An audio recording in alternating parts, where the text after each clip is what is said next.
अस्सलाम वालेकुम स्टूडेंट्स। इस उम्मीद के साथ कि अल्लाह ताला के फजलो करम से आप सब खैरियत से होंगे, हम एक्सरसाइज 12.2 के आज 3 क्वेश्चन नंबर 15, 16 और 17 को हल करेंगे। ये तीनों क्वेश्चन स्टूडेंट्स अहम भी हैं और इजी भी। क्वेश्चन नंबर 15 की बात करें तो तअद्दुदी तकसीम का जदूल दिया गया है जिसे इन हरफात d बराबर है x-20 से बनाया गया है। इस मवाद से हिसाबी औसत मालूम करें। हिसाबी औसत का फार्मूला होता है अगर हमारे पास इस तरह का तअद्दुदी तकसीम का जदूल दिया गया हो। हिसाबी औसत बराबर है a जमा सिग्मा एफ डी बटा सिग्मा एफ। अब ये सिग्मा क्या है स्टूडेंट? सिग्मा का मतलब होता है कलेक्ट करना, जमा करना सबको। a की वैल्यू क्या होती है? जो d में हो और x से माइनस हो रही हो। जैसे यहाँ पे x के 20 माइनस हो रहा है तो a की कीमत स्टूडेंट्स हमारे पास आएगी 20। अब सिग्मा एफ डी और सिग्मा एफ, सिग्मा का मतलब है जमा करना, ये एफ की वैल्यू है। अगर हम इनको जमा करें तो सिग्मा एफ की वैल्यू आ सकती है। अब इन सब को जमा कर लेंगे तो देखिए जमा कैसे करना है। 1 जमा 3 किया 4, 4 जमा 6 10, 10 जमा 20 30 हो गया। 30 जमा 26 करेंगे तो 56, 56 जमा 12 किया तो 68, जमा 2 किया तो ये आ गया 70। ये हमारे पास सिग्मा एफ का जवाब आ गया। अब एक वैल्यू रह गई सिग्मा एफ डी, जिसमें एफ और डी दोनों के दरमियान में कोई अलामत नहीं है। अगर दो नंबर इस तरह हो कि उनके दरमियान कोई अलामत ना हो तो वो ज़रब होते हैं। इसका मतलब है कि एफ और डी अभी हमने मालूम करना है, जिसमें एफ और डी दोनों ज़रब होंगे। तो हम क्या करते हैं, इधर ही स्टूडेंट्स एक खाना और बना लेते हैं। ये खाना हम बनाएंगे एफ डी वाला। एफ और डी को ज़रब करते जाएंगे और आंसर आता जाएगा। 6 कम आ गया 6 तो ये आ गया -6। इसी तरह सब बाकी भी बनाएंगे हम। अब देखें 3 4 कितना आ जाएगा 12, तो ये आ गया -12। 6 2 12, ये भी -12। 20 0 0 आ गया। 26 2 52 आ गया। 12 4 48 और 2 6 कितना आ गया 12 आ गया। अब सिग्मा एफ डी लिखेंगे। सिग्मा एफ डी वालों को जमा कर लेंगे। इसके बाद आप कैलकुलेटर उठाएं और इनको जमा करना शुरू कर दें तो लिखेंगे -6 -12 -12 जमा 0 जमा 52 जमा 48 जमा 12। तो स्टूडेंट इसका आंसर हमारे पास आएगा 82 यानी 82। अब ये सारी वैल्यूज जो आ गई ये इस फार्मूले में पुट कर देंगे और हमारा आंसर आ जाएगा। ए की कीमत कितनी आई 20 जमा सिग्मा एफ डी का कितना आया, ये आया 82 और सिग्मा एफ की वैल्यू हमारे पास स्टूडेंट कितनी है, ये 70। अब 20 जमा 82 तकसीम करेंगे स्टूडेंट्स, इसके बाद 70। 82 तकसीम 70 किया तो आंसर आ गया 1.171। इन जब दोनों को जमा करेंगे तो आंसर आएगा 21.171। ये हमारे पास आंसर आ गया स्टूडेंट्स हिसाबी औसत का। और ये हमने क्वेश्चन नंबर 15 हल कर लिया। अब चलते हैं क्वेश्चन नंबर 16 की तरफ। इसी तरीके के साथ स्टूडेंट्स क्वेश्चन नंबर 16 है। एक मालूमाते आमा के प्रोग्राम में 2 साथियों हिफ्जा और फातिमा ने हिस्सा लिया और 10,000 पॉइंट हासिल किए। ये उन्होंने पॉइंट हासिल किए 45, 51, 58, 61, 74, 48, 46 एंड 50 ये नंबर हासिल किए। औसत पॉइंट्स बजरिया इनहराफ डी बराबर है x माइनस 48 और 58 मालूम करें।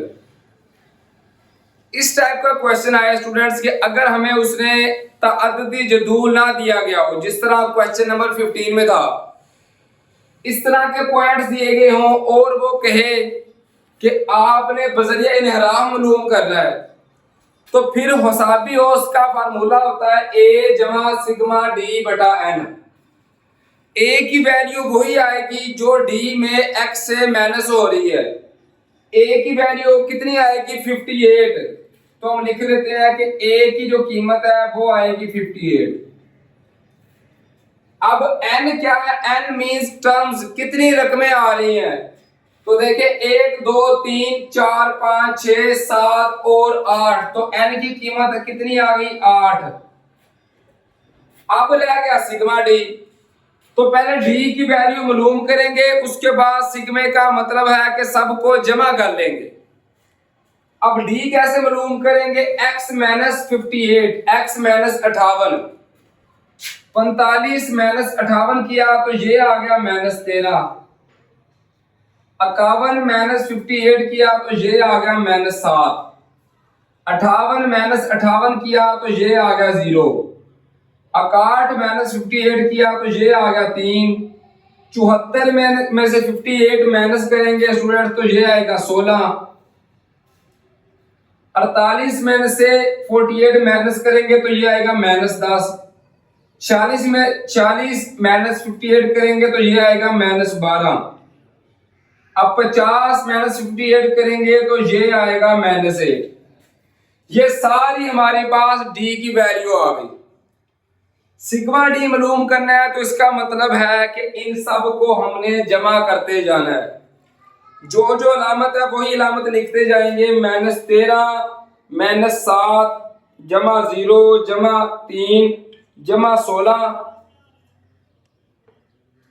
माइनस 10 माइनस 12 माइनस 8, तो स्टूडेंट इसका आंसर आएगा माइनस 31। ये हमारे पास सिग्मा d का आंसर आ गया। अब ये सारी वैल्यूज उठा के इस फार्मूले में पुट कर देंगे। a की वैल्यू कितनी है 58 प्लस सिग्मा d की आई है माइनस 31, n की कीमत है 8, तो देखिए 58 माइनस, अब जमा माइनस आ गया माइनस 31 तकसीम करेंगे स्टूडेंट्स 8, तो देखिए 31 तकसीम 8 किया तो आंसर है 3.875।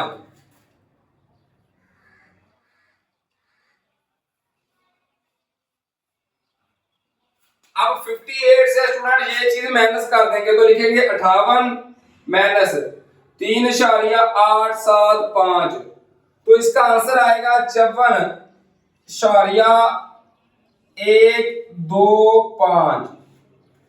ये हमारा आ गया आंसर हिसाबी औसत का क्वेश्चन नंबर 16 का जो हमने मालूम करना था। उम्मीद है स्टूडेंट्स के क्वेश्चन नंबर 16 की भी आपको इजीली समझ आ गई होगी, बस आपने एक बार इनकी प्रैक्टिस करनी है। अब हम चलते हैं क्वेश्चन नंबर 17 की तरफ। क्वेश्चन नंबर 17 स्टूडेंट ये एक जनरल टाइप का क्वेश्चन है, डेली बेसिस पे आप लोग इसको इजीली जज कर सकते हैं। ये 5 आइटम है खाने पीने की चीजें, चावल आटा घी चीनी और गोश्त। उसने बताया है कि एक मंथ में या एक खास टाइम में इतनी इतनी चीजें इस्तेमाल होती हैं। अब करना क्या है, अगर फी किलोग्राम एवरेज निकालनी हो, हिसाबी औसत निकालनी हो, तो करते क्या है, हम देखते हैं कि चावल कितने रुपए के आए थे, चीनी कितने रुपए की आई थी, घी कितने का आया था, इन सबको जमा करके हम अपना टोटल बजट बना लेते हैं कि हमारे पास 10,000 का सामान आ गया, 20,000 का आ गया, 25,000 का आ गया। उसके बाद क्या करते हैं, फिर देखते हैं कितने किलोग्राम चीजें हम लेकर आए हैं, टोटल कितने किलोग्राम थी।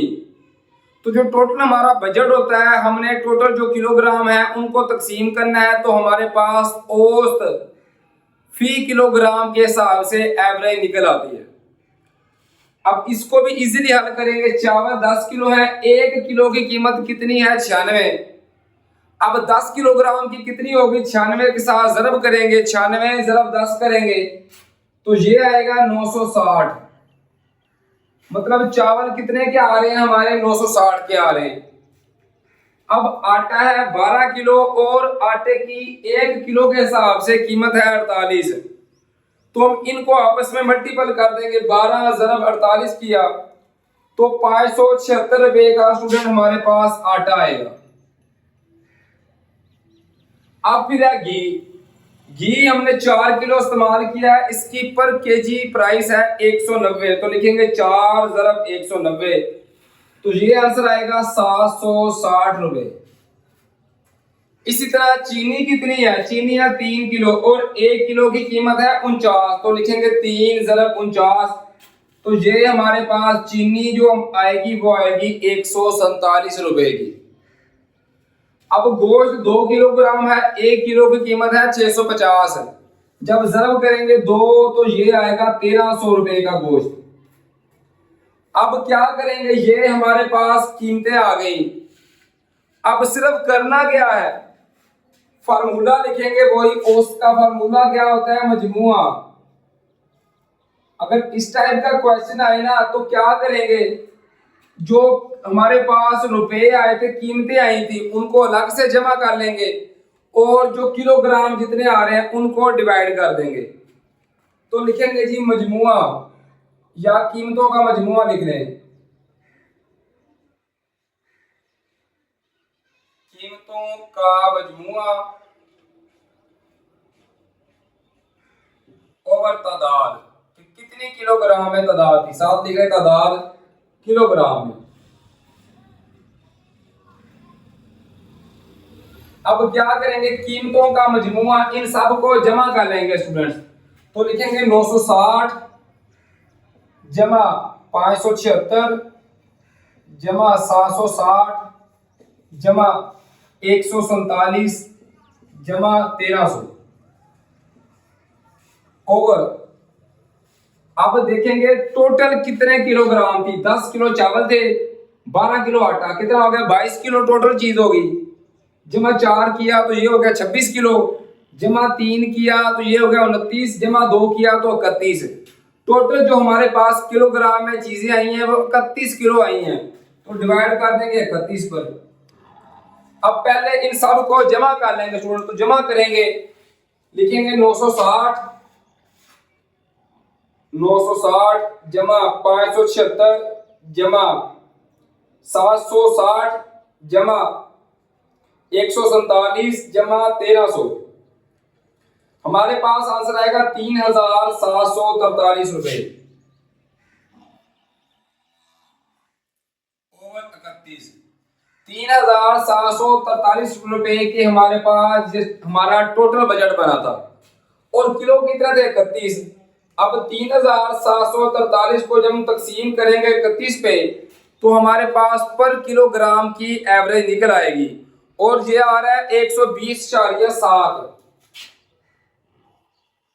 120.7 या फिर आप इसको 121 भी स्टूडेंट कह सकते हैं।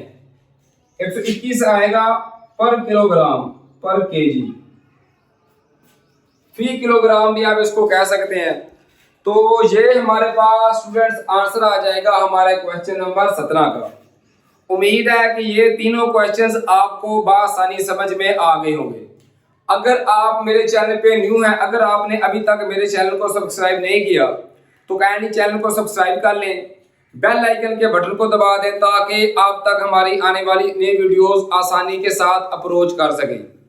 उसके अलावा अगर आपको फिजिक्स के न्यूमेरिकल नहीं आते या आपको किसी और चैप्टर के मैथ के क्वेश्चन नहीं आते तो आप मेरे चैनल की प्लेलिस्ट में जाकर वहां से अपनी मर्जी के चैप्टर्स, अपनी मर्जी का न्यूमेरिकल बआसानी समझ सकते हैं।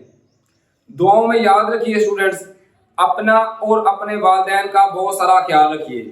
फी अमानिल्लाह स्टूडेंट्स, अल्लाह हाफिज।